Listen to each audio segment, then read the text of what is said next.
So we're here for about an hour this evening. The plan tonight is to talk about actually, how do you recognise the signs and symptoms? What might you spot when a loved one, somebody you know, is developing dementia or potentially developing dementia?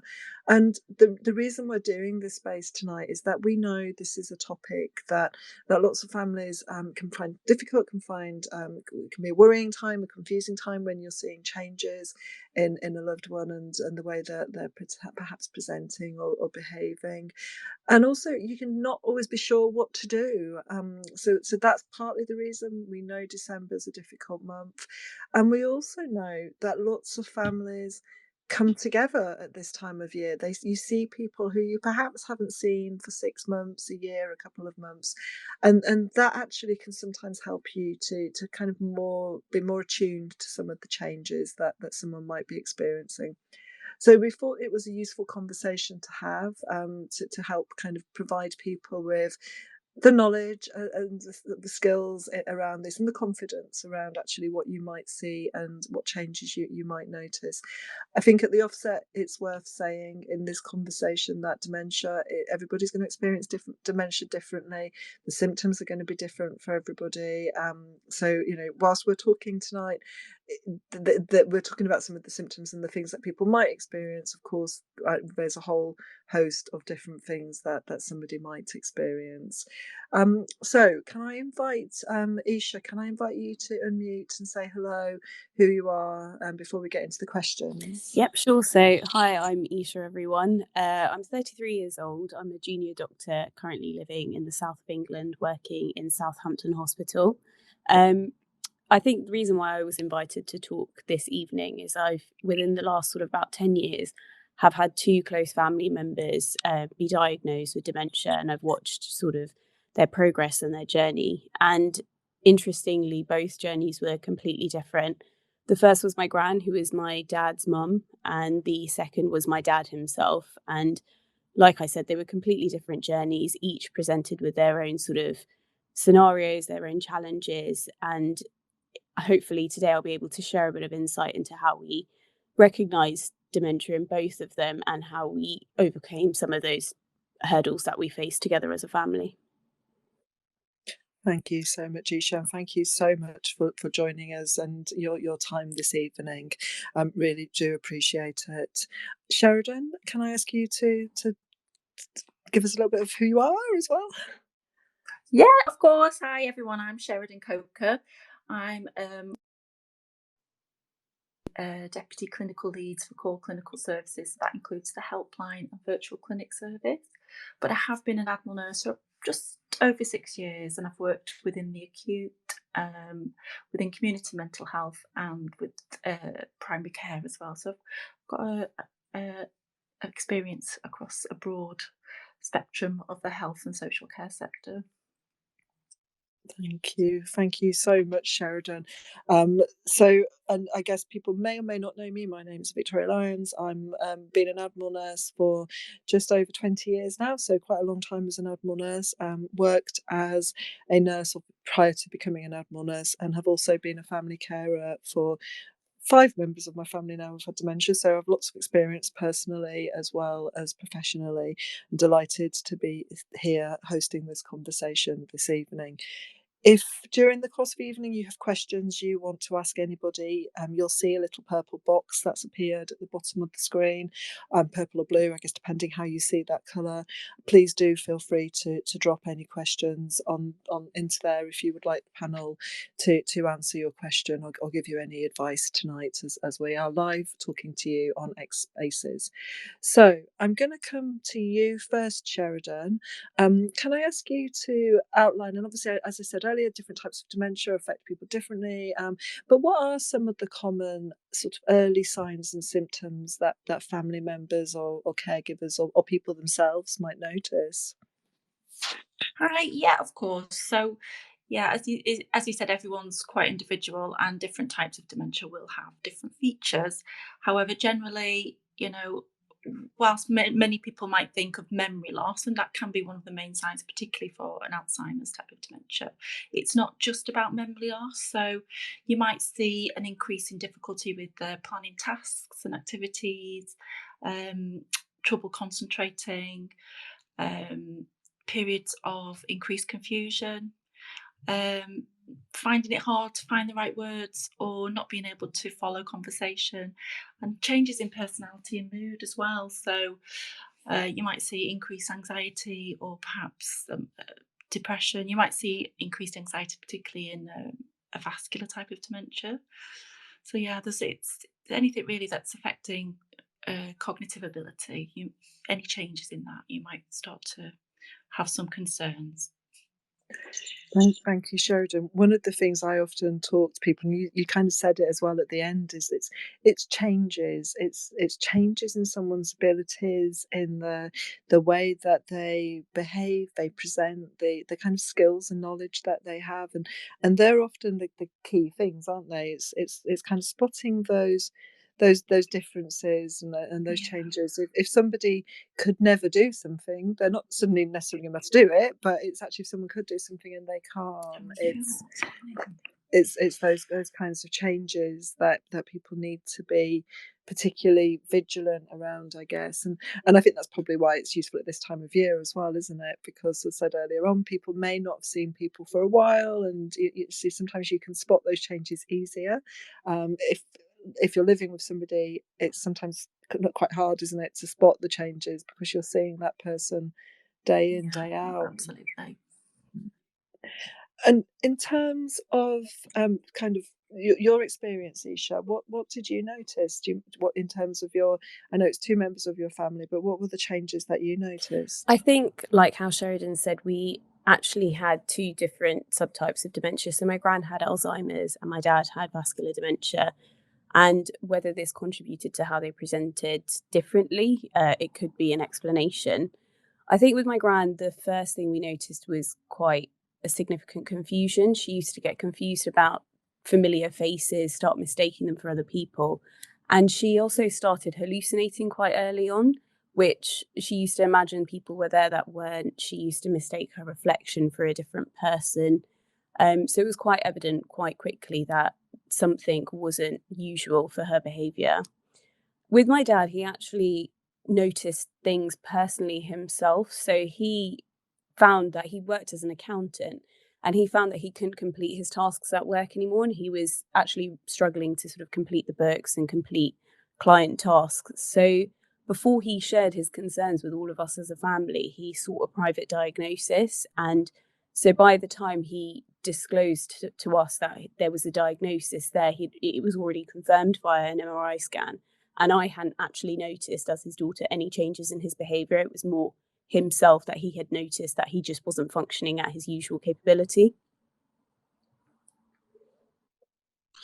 Thank you so much. It's so interesting to hear those differences. And can I ask you about Nan? Was she aware that there was something going wrong or some changes? Was she? I know you sort of said about Dad a bit, Yeah, but I to be honest, I don't really think so, because she was very kind of set in her beliefs that, oh no, this isn't this person, this is this person.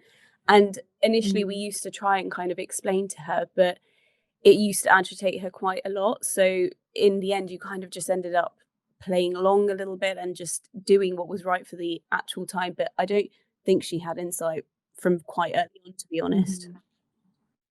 mhm, mm. It's and in terms of the impact that these changes had on your family, are you able to tell us a little bit about that? How did other people in your family kind of, what impact did this have on that kind of daily routines and interactions within the family? So with my gran, I think actually, because it was quite a quick progression from quite early on, it did make more of a significant impact. She used to live with us at this time, and we had to be very careful about the actual environment that she was in, because she started sort of when she would try to attempt to cook and get confused in the process quite quickly, and things like the hob was left on and whatnot. So we had to be quite proactive in trying to adapt her environment accordingly. And even things like, so when she started hallucinating more, like I said, the reflection used to trigger her. We used to have to remove the mirrors and cover them up because Mm. it would just agitate her at that time. And it was such a rapid progression that people who met her kind of knew straight away that something wasn't her, she wasn't being her usual self, essentially.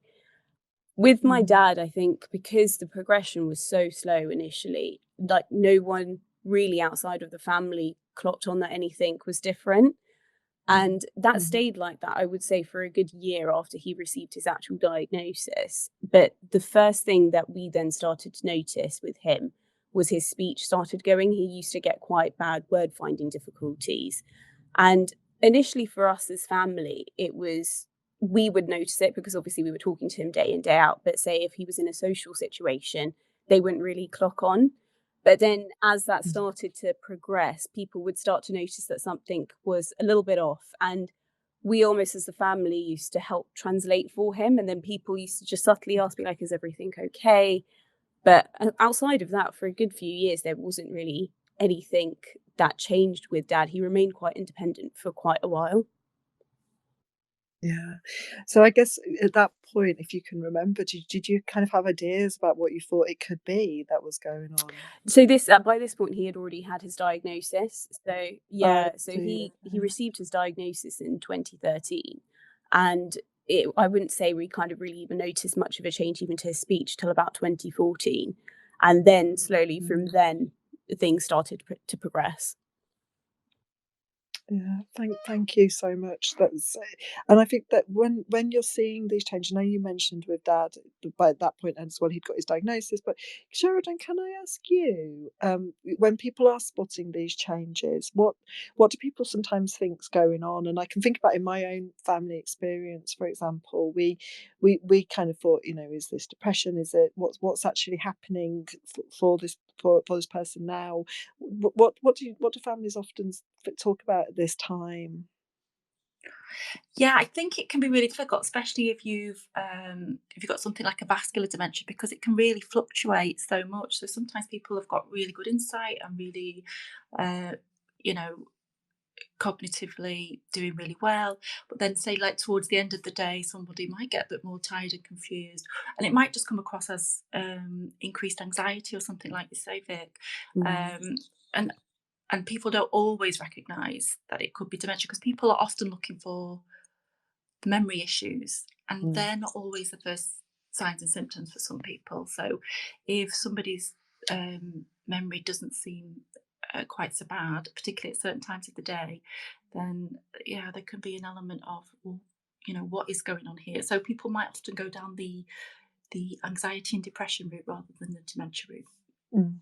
And I think certainly for younger ladies as well, I know that there's a lot of conversation going on around menopause and some of the brain fog that people might experience with menopause as well, for example, and knowing that this change, especially if you're a lady in your, I don't know, 40s, 50s, and you start to experience these changes, or later, of course, because people can have menopause later than that as well, can't they?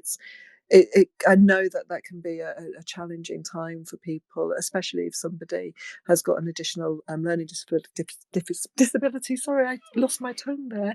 That can further complicate the presentation. So, Sheridan, I want to ask you, if what advice would you give? When should somebody actually go to seek professional advice? When should they talk to a doctor, or actually seek some advice about their concerns about someone's memory? Yeah, it's often if it's a family member that's concerned. Um, try talking. I would obviously try talking to the person first to see whether they've noticed any changes in themselves. Sometimes, as Esha said, her grandma didn't recognise changes in herself, so it's really difficult to get people to seek that support when they don't recognise there are any difficulties. So sometimes family members, and often actually family members, are the ones that are approaching GPs to express their concern, and usually that's when it's starting to adversely affect the person's quality of life, or they're becoming increasingly vulnerable and putting themselves at risk in some way, that's really when it becomes really important to get some professional advice. So people are often worried whether they can approach somebody's GP about these things. Mm. And obviously there is a confidentiality issue. However, if you've got concerns, you can express those concerns to the GP, and the GP can act on them. They might not necessarily be able to share information with you, but you can share information with the GP if you're doing it in somebody's out of concern for somebody. Thank you.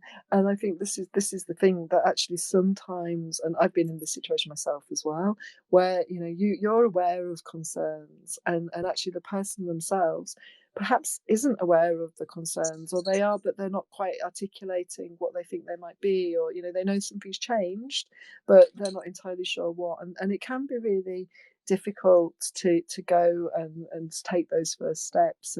And what I always talk about is the fact that these changes could be caused by something else. They could be something that's treatable.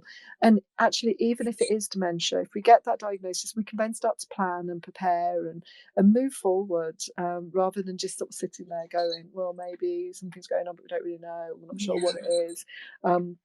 So it is very important that you do, if you would notice some changes, you think there's something going on, actually getting that medical support and advice, and reaching out to health professionals, and actually trying to start that assessment process is key. And we'll talk a little bit more about the diagnostic process in a little bit. Eshaa, can I ask you, in terms of your family, what was it that kind of prompted you to consider, or to seek that professional advice? I think with my gran, it was very obvious that something was going on and we needed to get to the bottom of it, really, because it just wasn't her usual behavior. And gran was always very trusting of us and any decisions we made. So when we said we think we need to see the doctor, we think something's going on, it was very easy for us to have that conversation with her and to get help, because she was happy to come and see the GP with us and just kind of trust the process, which was, yeah, it was fairly simple and straightforward then as a result. But I think with dad, it was very different, because obviously he went and kind of did it on his own because he noticed in himself something was going on. And in a way, like you've mentioned already, the getting the diagnosis earlier gave us a lot more time with dad, because when he knew that he had this diagnosis and felt he wasn't capable of completing his job to the standard he was happy with anymore, he actually quit his job. And we had so much more time with him before things got to a point where they progressed quite rapidly towards the end. We had a lot of time where I don't think we would have had that if maybe we hadn't sought help earlier and got a diagnosis and kind of thought, okay, let's see where we can go with this. So it gives you time. It gave us a lot more. He had a lot more say into how planning went into the future, how his care went, kind of sorting out the legal and financial aspects as well. So two very different stories, but yeah, also it's so unpredictable as well. And we had sort of dad come forward in himself, and I think maybe he had insight because we were caring for gran at that time as well. Yeah, so he had that kind of knowledge, didn't he? And fantastic that he went and seeked out that diagnosis himself as well. That really shows that level of insight that dad had. Um, Sheridan, can I ask you again, if somebody is listening to this and they're kind of perhaps struggling, in terms of kind of having this conversation, because it's a difficult conversation to have if you have to actually, what would you say to somebody if they're kind of perhaps sat listening and thinking, I really need to have this conversation with my loved one, but I'm not sure how to go about it. Yeah, I mean, it can be very difficult, and I know families do really struggle with this, especially if the person doesn't recognise any of the difficulties that they might be having. So, thinking about things like the time of day, is there a particular time of day that's best for this person? Their mood, is their mood better at a certain time of day? Um, you know, Giving them plenty of time. Don't be rushing into the conversation. Keep things very simple. Provide reassurance as well. You're there to support them. And the assessment is also about ruling out any physical causes for anything that might be going on too. So it's not necessarily that this person has definitely got dementia. That the part of the assessment process is to rule out physical causes. So if there is a physical cause, that actually might be treatable and it might actually improve the situation. And you can offer to accompany them also as well, because fear can be a real major barrier to seeking that professional support. So offering to accompany them and support them can be a really important thing as well. Thank you so much. So I guess now if we move forward a bit with this journey, what if you've got that, you've got to cross that the doctor's door, if you like, or into the waiting room and into the appointment room. What would you recommend people do whilst they're waiting for the assessment? Because we know that often families do have to wait for a period of time whilst they're waiting for that assessment. And I am going to come to you, Eshaa, in a moment and ask if you can tell us a little bit about what that felt like. But Sheridan, what would you say for families who, it varies across the UK, doesn't it? How long you might have to wait for an assessment, but we know that people do have to do that. So what might you do at that period? What might you be feeling? Yeah, so a lot we are, especially on the helpline, we do get a lot of calls about people that they're letting us know that they're waiting time to see a have a memory assessment. So getting referred in the first place, that's one hurdle, and then it is actually waiting for the assessment, and it can take months in some areas. And I think it is just about understanding what support is available in the meantime. So obviously, if this person is becoming increasingly vulnerable, or their care needs are increasing, there is still a duty of care with regards to social care and things like that. So you can still request an assessment if it's needed while you wait for assessment of the memory. And it's also understanding that you can still access things like the Admiral Nurse helpline to discuss any concerns that you're having, get support from that as well. And there's plenty of organisations out there that will support your pre-diagnosis, especially if you are waiting on a memory assessment. I think some people feel like they have to wait for the official diagnosis, but actually, if you're waiting for assessment, there's still a need there. There are many organisations that can still support you through that, Perfect. including Dementia UK's Admiral Nurses. Perfect, thank you. And one of the other pieces of advice that I sometimes give to people as well is to write things down and to document things, and to start thinking about actually what's going on, keeping a bit of a diary. So because one of the things that we all do, we it's hard sometimes to remember what changes you've seen and what's gone on, and certain times of the day, and some of the symptoms that you've seen, and to see that progression in them. So if you've noticed something, you've gone to the doctor, and then you might be waiting for a number of months to get that appointment. It means that when you go to the appointment, you can say to them, this is what we're seeing, this is what's happening, and you've got all of that collateral knowledge and information to give to them to aid in that assessment process, which I think and it also gives you a sense of you doing something. You're kind of controlling the situation a little bit, Yeah. rather than just sort of waiting. And I love the fact that you mentioned about keeping someone safe. And even if you haven't got that diagnosis, something's driven you to start that ball rolling. Actually, it's imperative that you kind of make sure the person is safe and secure, and the day to day is looked after. Eshaa, can you remember that period and what it felt like while you with, I guess, perhaps with either Nan or Dad? To be honest, I don't really think we had that period with Dad because we knew from so early on. But I do remember it with Gran, in the sense of, I think from when we first went to the GP, we were very much pointed in the direction that this is probably dementia. Obviously, we didn't know what type or anything at that point, and it was quite obvious from the memory tests that were performed at that appointment. But like you said, it was about ruling out other things, possibly physical causes and whatnot. And I think it's just a difficult period because you almost hope that, is it something else? Is it something else? And as everything else gets ruled out, like, no, she hasn't got an infection, no, it's not this, no, it's not that, you kind of become more and more resigned to the fact that, okay, this is what we're going to be dealing with. And as well in that period, you are seeing the changes they go through, but until you know what it is, I think at that point we didn't really realize that there was still help available without diagnosis. And it's really nice to hear that, things like speaking to the admiral nurses, you don't need to know yet, because there is probably so much help they can still provide that we just didn't know was available to us at that point. So you feel a bit like a kind of a bit lost at that point, I think, where you don't really know what direction you're going in, you don't really know what it's going to look like, and you don't know what help's available to you until you get that word that, yes, okay, this is what's going on. So yeah, it's a difficult time, I would say. It is, and I guess it was. I know you kind of mentioned some of them, but were there particular challenges that you experienced at all, or just that kind of fear, or kind of like feeling a bit lost, or was there anything? Because I guess in my family experience, some of the challenges we had were around actually getting that diagnosis, ruling out other things. Everything took a long time.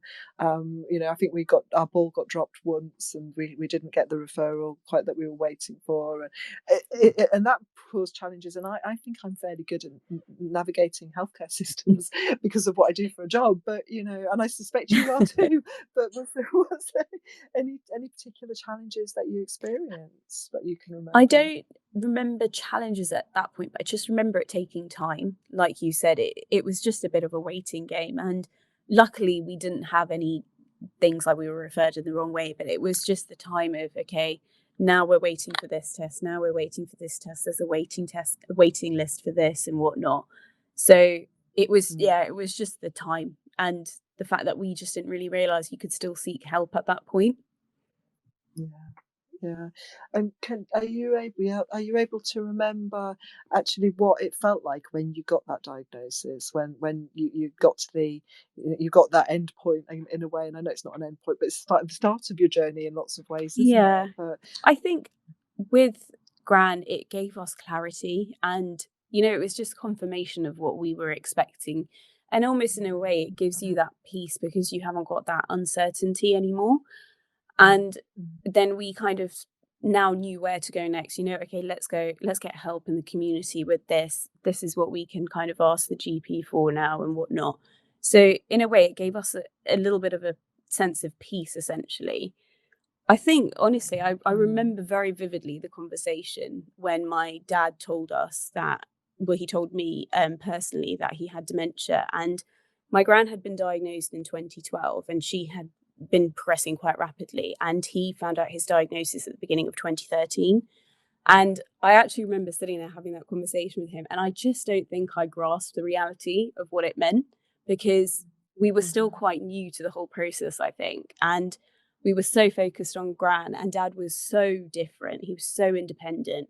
Whereas my Gran at that point had just had a stroke, so was also quite physically unable at that point. And he just seemed so different that I just don't think we actually recognized that what it meant. And it came with mm. time and it came with a bit of like digesting it afterwards, I think, that we actually then understood and kind of the gravity hit of what his diagnosis meant as well. And I think that what you're kind of talking about to me, I think there is some of those kind of, it's almost like lessons learned, isn't it? It's the things we kind of learn and the changes we have to make and the way we have to adapt to situations a little bit as we go through this diagnosis, isn't it? Yeah. Uh, is there any kind of key lessons then that you think you kind of have learned, or sort of changes that you had to make as a family? I think honestly, even with the two experiences I've had and anyone I've spoken to since, the main thing I've learned is every diagnosis and every journey is just so different that Yeah. even if two people with dementia experience the same symptoms, the way that they may react to different kind of solutions for them is just so different and it's so unpredictable. But the thing that I learned is someone somewhere has kind of dealt with it and someone somewhere can talk to you or give you some tips or give you a little bit of hope. And even if it doesn't work, sometimes it just makes you feel better as a family that we've got something to try. And that I think was the key thing that I took away, that you've got to reach out, you've got to look at what's around you, and you've got to get that support as a family and as a person living with dementia. Mm. Fantastic. You're so right. And I think that's what it's about. It's about getting, like you said, that support, reaching out, looking. The internet is amazing. There's so much information on there, but how do you make sure that you get your support from trusted external support, rather than, and there's nothing wrong with peer to peer either, but it's how do you make sure that that person is giving you good advice and good counsel, because we all experience things so differently. Sheridan, have you kind of come across situations where people have talked about this type of thing, and and how they've got support and advice? Yeah, and it's completely true. When you've met, the old adage is true. You've met one person with dementia. You've met one person with dementia. Yeah. No two are the same.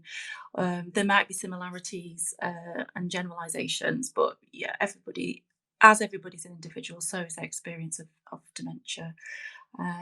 So yeah, and it affects people in lots of different ways, and people adjust to it in lots of different ways as well. Mm. So yeah, there's no one size fits all, and I think that's why it's really important to get that tailored advice rather than the Yeah. general advice, because it is a very individual journey that you're on. And I think, do you know what? I think one of the other things in terms of getting advice is that people sometimes what we do when we're faced with this diagnosis is we want to learn everything. We dive into books and the internet and want to learn, and absolutely do that. But what then I've known lots of families over my time who've kind of learned all this information, but actually it's maybe not all relevant, and then you can spend time worrying and feeling anxious about something that might not ever actually happen because because everybody's different, everybody's unique. So I've known lots of people who've read about, oh, this might be a symptom of this type of dementia, but actually their loved one, their person they're supporting never experiences that. So I think it's always wise to yes, learn, read about what you need to know now with a little bit of an eye to the future, but not necessarily worrying too much about how am I going to cope. I'm going to use this as an example, but sometimes people say I don't know how I'd cope if my loved one didn't recognise me, but actually that might never happen. So maybe you don't need to worry too much about that yet, and sort of see and deal with that when you need to. Um, can I ask you, Sheridan, just a little bit about the diagnostic process? And I know that it's going to differ in different areas, but actually, what should a good diagnostic process look like? Yeah, so if we're going through the typical diagnostic process, so you would go to the GP, discuss your concerns. They might look at doing their own mini assessment, ensure that this is not an acute onset of any sort of, cognitive issues. Um, Prior to referring to the memory clinic, they might look at blood tests as well to rule out any physical causes, and the memory clinic would ask the GP to do that anyway, just to rule out anything like delirium and things like that. And then once the referral's gone into the memory clinic, obviously there's often a bit of a wait these days, if I'm honest. But once you do, then you'll often be assessed. You'll have a quite a detailed memory assessment via one of their nurses usually. Um, and the GP will also organise a CT scan as part of that as well. So there'll be an assessment via a nurse usually, then a CT scan. Both of the results will go to a psychiatrist if you're under a memory assessment team, and they'll assess the evidence in front of them, and you'll usually be called in to speak to the psychiatrist, and they'll determine whether you have dementia or what type of dementia, and then maybe discuss possible. So say if you've got something like an Alzheimer's, they might discuss possible treatments, so donepezil, things like that. Then they might need to look at your medical history around what your suitability for taking some of these medications as well. Obviously, some are younger people, and some people with a more atypical presentation might go through a different diagnostic process through a neurologist, perhaps. Perfect. Thank you so much, Sheridan. And I think why it's so important is in all of that description. I think there's nothing that is particularly invasive as such. Yes, there's the scan, which might not be very pleasant, but a lot of it is kind of collecting that history, having those conversations. Yes, there's a blood test, but again, most people are fairly used to having blood tests, or for lots of people, that's not shouldn't be necessarily a barrier. I know for some people it is something they don't like and they don't enjoy, but that's perhaps one of the most invasive parts. The rest of it is kind of, it's very often it's doing written tests, verbal tests. It's the process itself. I don't think there's necessarily anything that's too alarming or scary in terms of it. It's more the kind of, perhaps the mental burden or the mental worry or anxiety that you hold, rather than actually what's going on in terms of the physical test. And I think that's always reassuring to share that with people. Can I ask a little bit about planning for the future? And again, thinking, once you've got this diagnosis, what should you do? And I'd like to start by talking a little bit about kind of legal, financial considerations that you need, because it's a big issue when someone has been diagnosed, and families may well worry about this. So kind of what kind of considerations, Sheridan, should family members think about when caring for someone with dementia with this new diagnosis? So obviously, one of the main considerations I ask people to really consider, especially in the earlier stages, when somebody, because capacity is a major issue, obviously, with dementia, and if somebody still got capacity, then to talk about lasting power of attorney, because that will really, really help in the future. So for your future care, making sure you've got an attorney that can help support your health and well-being and your finance and legal aspects of your life, because that people without an attorney, families can really struggle to not only get information but also to make decisions on somebody's best interests as well. So lasting power of attorney, I think, is really, really key, for not just for legal and financial, but for health and well-being as well. Also thinking about advanced care planning. So if you want to be involved in your future care, then thinking about what you want your future care to look like is really important. And again, it also helps your family to make decisions in the future that they know you would want as well. So yeah, so I'd say lasting power of attorney, advanced care planning. You can also discuss your advanced care plan with your GP as well, just to make sure from a health perspective it's realistic. And then anything that you've planned can be then put into your notes for future reference for others as well. And then thinking about benefits as well, benefits that you're entitled to, things like attendance allowance or PIP or blue badge as well. If you get a diagnosis, you might be entitled to a blue badge too. So all of those things are things that you could really put into place towards the beginning of a diagnosis. And And there I are organisations that will help you as well with your benefits, so you don't have to go it alone, because some of the applications can be a bit tricky. Yes. And I think, just in terms of the lasting power of attorney, the power of attorney for health and finances, I think the thing that I would add here is that this is something we should all do, actually, as adults. We Yeah, should all have these things in place, and you don't need to wait until that diagnosis is made. Having these things in place is kind of good, sensible adulting. And the other thing to say is that your attorney doesn't have to be the same for both. So you might kind of think, actually, this person in the family is really good in terms of finances, but actually this is the person who I would want in terms of health. And so you can have different people taking on different responsibilities. You can have more than one attorney. You might have several people in your family, or a couple of people in your family who become named attorneys. I think the challenge with that is that you need to make sure, where possible, that those people are kind of going to agree with each other, and have that kind of shared kind of views and understanding where possible.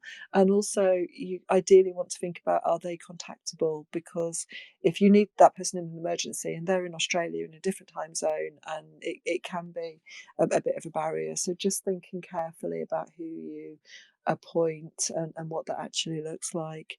Eshaa, can I ask you, in your family, did you kind of go through this? Did you set up these kind of legal sides? Did you do this with either dad or Graham? Sorry. Yeah, so we did it with both. I think, to be honest, the process of getting all of the help and sort of sorting out the legal aspects and things, I think as a family we did find it quite tricky to navigate. Um, with my gran, by the time that we got to the stage of sorting these things out, she had lost capacity.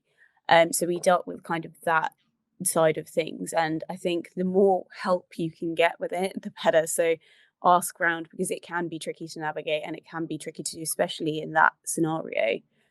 With dad, we mum was power of attorney and they did sort it out when he still had capacity. But even as things started progressing and talking about all of the help that is available, it's so hard to even know what is available to you and what you may be applicable for. And we were really lucky that we had been recommended a really, really useful key social worker by our GP who kind of took care of these things for us. But also, if you don't ask, you don't get. Like, she didn't know exactly everything that was going on, and until we highlighted, actually, we're struggling with this or we need help with this, she wouldn't know to give it to us. So I think you've just got to, my two pieces of advice would be just plan earlier the better. The more help that you can get, the better. And those would be two key points that I think we really learned through that process. Fantastic. That's great advice. I think I absolutely echo that advice, because it's it's being prepared as possible, isn't it? And and I guess in terms of attorney as well, there is you can there's two ways to do it essentially as well. You can do it yourself. You can download the forms. You can fill them out yourself, and then obviously you have to send them off to be registered. But or you can go to get legal advice and get them done. And it varies how much that costs, but you're kind of talking probably around 250 to, if for a single attorney, up to probably 500. So, and of course, that legal fees will vary across the country and different solicitors and lawyers and yada yada yada. But I guess it's about thinking about how do we want to do this, and make sure we get it right as well, and do this thoroughly. Do you remember if you did do them yourself, Eshaa, and your family? So we did them for dad, but I mean, even taking off the back of that, my mum has now already sorted out hers because, like you said, you don't have to wait for any time in life to get these things sorted. And we've literally just done it with my mum. And like you said, we did it with the help of an attorney who kind of guided us through the process with dad. But I know family, friends who've just done it themselves. They've gone online, done paid the registration fees, posted it, and done it themselves. So it if you are struggling and you're not quite sure how to make sense of it, that, like you said, there is help out there. But also, if you go online, it is doable on your own. And I just think it is so worth planning and having those conversations now, kind of before they're almost needed. Mm. I think that's it, isn't it? And and the forms, I have to say they're quite Yeah, complicated. they They're are. quite long. They're quite tricky. And it is actually, that's something that there is organisations out there that can help you do that as well, and will do that. But it can be tricky to get that support and know how to do it. And certainly if you're in a situation where somebody has potentially got that diagnosis already, and you're now filling these forms out, you might kind of go, actually, do you know what, I really want a professional here to make sure we get these right. Or if you've got different family members with different opinions and viewpoints, it's making sure it's done in a considered way. And just to say, having a diagnosis of dementia does not mean you can't do these things. It just means that you have to be able to prove that you've got capacity still to make that decision. And that's something that legally, a solicitor or legal advisor can help with. So I guess that's the thing to consider, how you do that. Can I ask? I think I'll ask you first, Eshaa, about this, if that's okay. So once you've got this diagnosis, how do you start to plan for the future? Obviously, we talked about finances, but actually, we know that this is a diagnosis where someone is going to progress over time, and their needs are going to change over time. So how do you plan? What did that look like for you as a family? I think, to be honest with Gran, we didn't really get the chance to plan. Like I said, she progressed pretty rapidly within the first year of diagnosis, and then unfortunately suffered a stroke, for which she was admitted to hospital. And from there, they essentially said that she needed to go into nursing care because we wouldn't have been able to support her new physical needs at home. So the planning was almost taken out of our hands for Gran. I think with Dad, again, I just it progressed so slowly in a way that I don't think we really anticipated what was to come. Even it's so strange to say because even though we had just seen it with Gran, I don't think any of us at that point could initially, when he was diagnosed, imagine him ever getting to that stage. And he progressed very slowly. Like I said, he was diagnosed in 2013 and he remained fairly independent up until COVID hit. So we did have a very slow progress in the initial stages of his diagnosis. I think then as things did start to progress, we used to take it a little bit kind of symptom by symptom. As things started to deteriorate, we would then seek help, speak to someone sooner rather than later and see what help was out there and just try and plan for what the next step would be. I think as a family now, we have learnt that it's better to almost kind of know what someone wants beforehand. And I know I'm very open to having these discussions that if whatever was to happen in the future, this is how I would want to be cared for. And I think having those discussions with someone while they have awareness and capacity does make you feel like they are more involved in the whole process, and it removes any sort of kind of almost burden on you as the caring family, like, am I doing the right thing, am I not? I think, yeah, just having those discussions earlier rather than later, and trying to think of and planning for eventualities, however hard that may be to do as a family and to do with that person. I think those are just discussions that need to be had. And yes, it may not ever happen. Like you said, you may read things online and you may kind of hear about symptoms that other people experience that you may never get to as a family. But it's always, I think, good to know maybe what would you do in that eventuality. Yeah. It's, so spot on. I'm just nodding away, and I know you can't see me. I can see Sheridan doing the 100%. Sheridan, anything you would add? What advice would you give people around kind of planning for the future? Yeah, I just echo what Eshaa just said, because the advanced care planning is so important. A lot of families have experienced guilt and anticipated grief, and they find it very difficult to make decisions in best interest when there's a crisis point, because often it gets to crisis point if you haven't spoken about these things prior. So I think planning for the future, expressing what you would want in certain eventualities really takes a lot of pressure off the family, a lot of guilt off the family. And we know, evidence tells us that actually the person with dementia gets a better outcome as the journey progresses as well. So yeah, I think that planning for the future is key. Okay. And I guess the thing we haven't sort of talked about really is as well is that in some families, especially in larger families, perhaps or maybe not, you might not all agree with each other. You know, people might have different opinions of because we all do, don't we, about everything, about how we run our lives, Yeah, about what's right. absolutely. And certainly, I've been in situations, both as an admiral nurse working with families and also within my own family, where different people have sometimes been quite vocal about how they think things should be and what should happen and what kind of care somebody needs. And how do people what advice would you give around that if you're kind of people are differing in their opinions and potentially even differing in whether they think someone's got dementia or not, or whether they should go for that assessment? I mean, what advice would you give a family around that, Sheridan?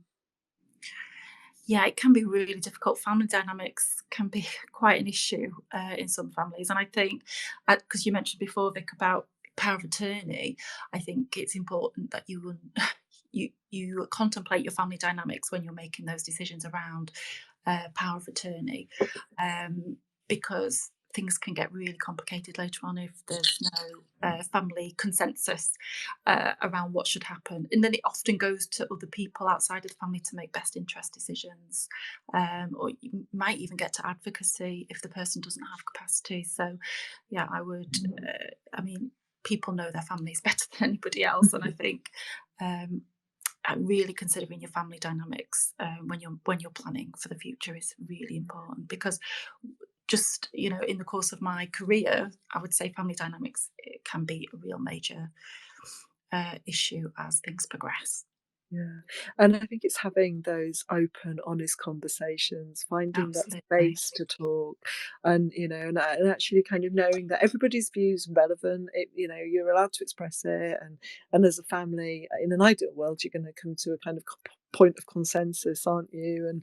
But it can be really tricky, and I've certainly been in situations where somebody's needed to go in to placement, for example, and various other people saying, no, that's not what they would have wanted. It's not to be happy, and it can be.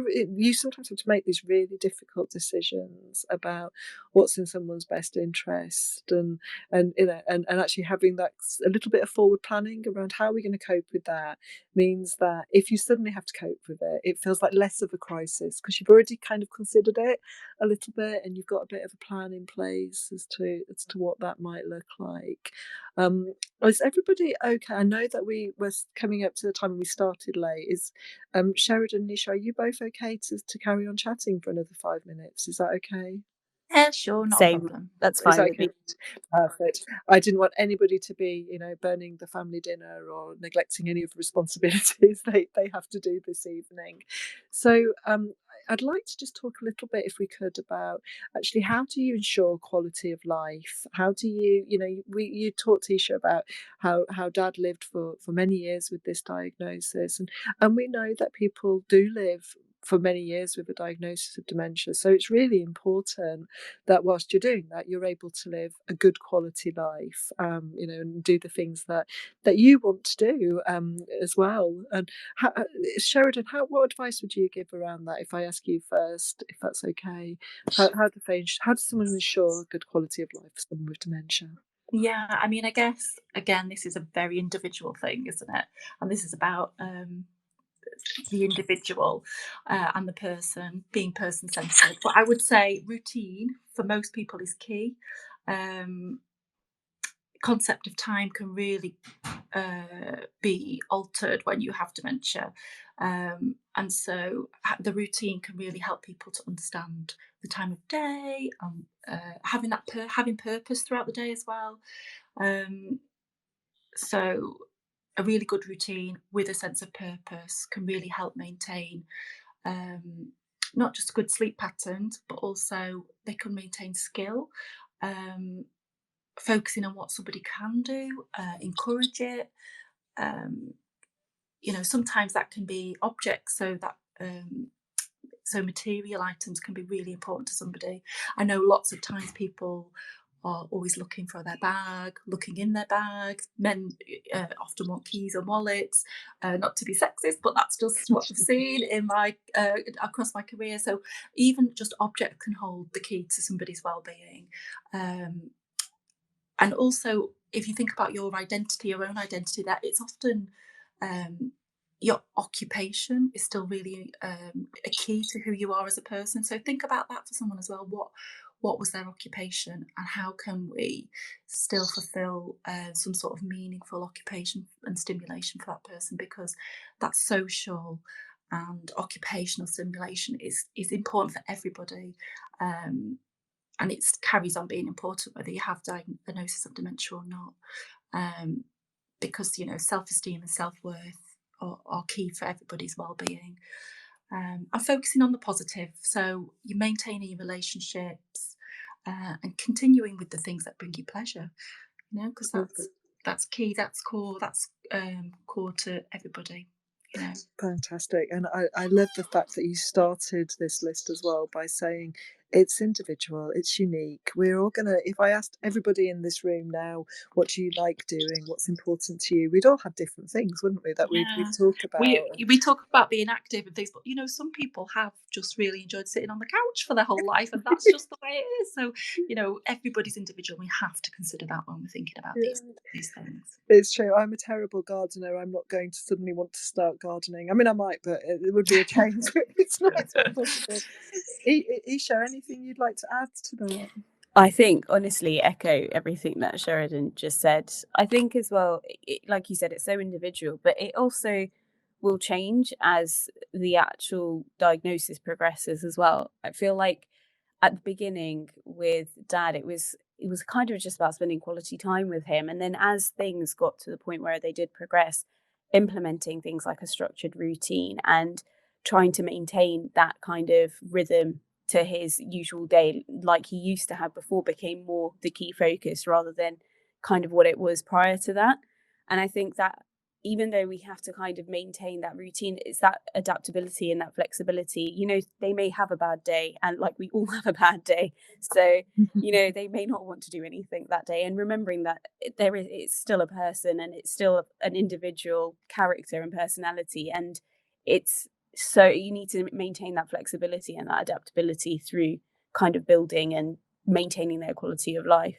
And I think, like you said, it's really important to echo what they used to enjoy. So, I mean, with Dad, he used to have certain hobbies, certain favorite books, and we used to try and keep up those hobbies and, you know, keep up those stimuli for him. And I remember, like, one particular example, he used to love The Hobbit and Lord of the Rings, that whole series.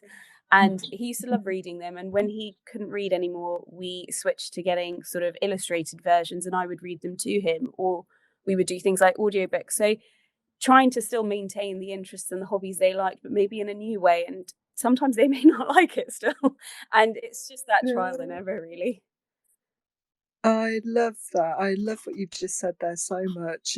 It's about adapting and keeping it personalised, and I love the idea of Dad listening to The Hobbit and doing that. It's what we've got to do, because it's stuff that you means something to him. It's familiar. He enjoys it.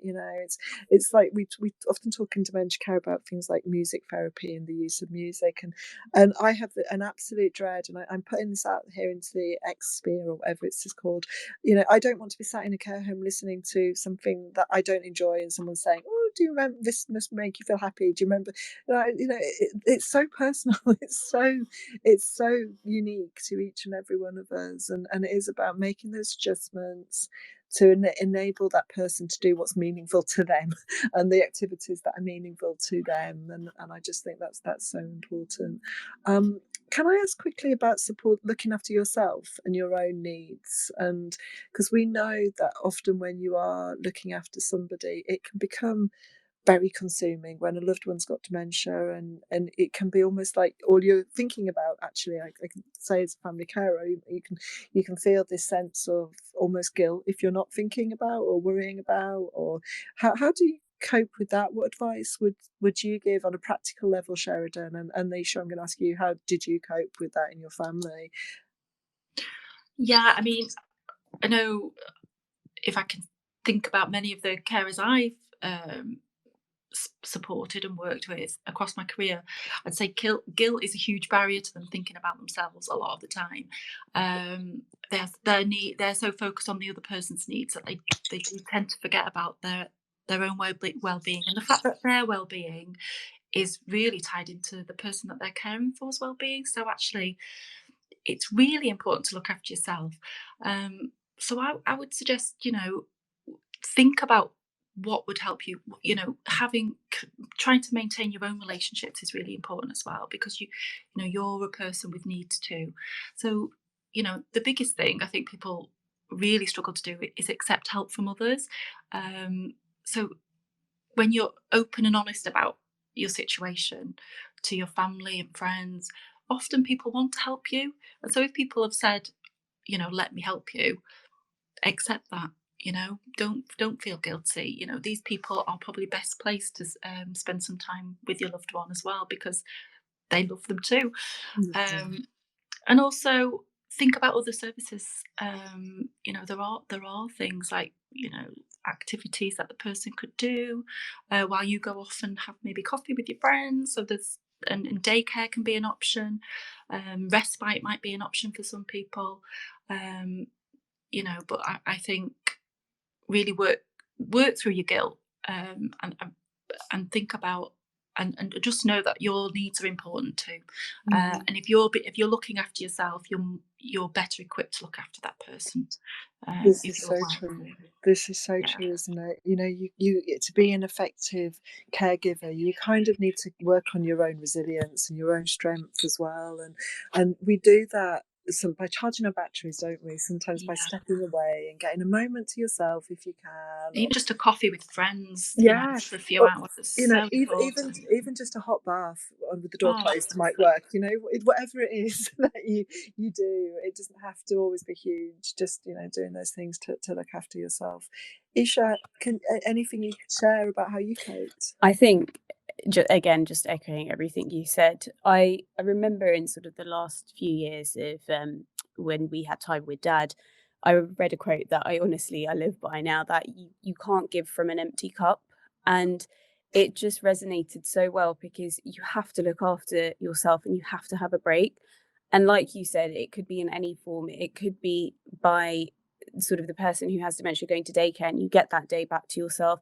It could be someone coming and sitting with them for an hour while you go and run your errands. It might be actually employing external help to help with tasks such as washing and dressing, and taking those stresses that maybe you can't cope with, or that are straining the relationship between you and that person. Because I think by taking a break, it just reignites your patience and reminds you how much love you have for that person, which when you're feeling so overwhelmed can just kind of just all get lost in the process, and you get from all of these other emotions, frustration, guilt, everything. And I think by taking a bit of time to look after yourself is probably the most important advice I could give to someone caring for someone else.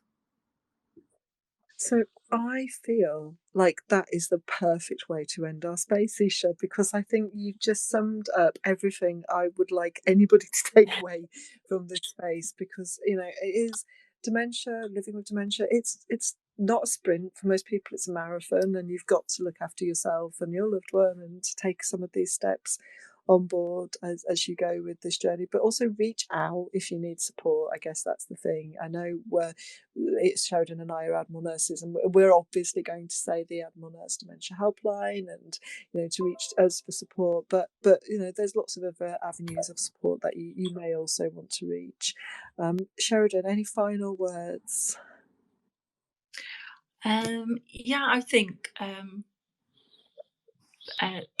plan for your future. I think that's important for everybody.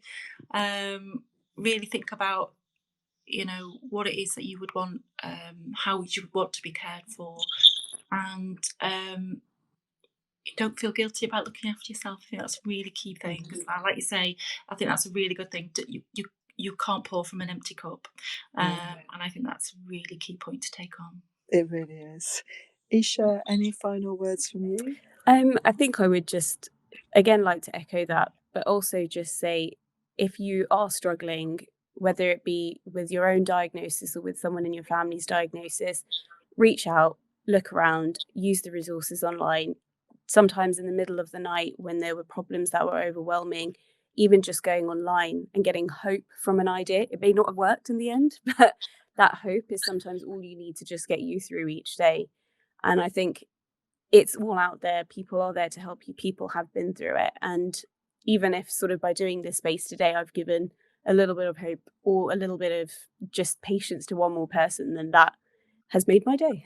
So Oh, perfect. Thank you so much. Thank you both hugely. And thank you, everybody who has joined us this evening to listen. Thank you to people who listen in the future, because, of course, this is available to listen as a pre-record later on. So I guess I've got to say, wish you a Merry Christmas, because, of course, that is coming around the corner. So please have a safe and happy Christmas, and do reach out for support if you need to. And both of my speakers speakers this evening. I'm sending you happy Christmases to you both. Thank you, everybody in the room, for listening, and we will end the space now. So thank you so much. Thank you. Thank you. Thank Bye. you. Bye. Bye, everyone.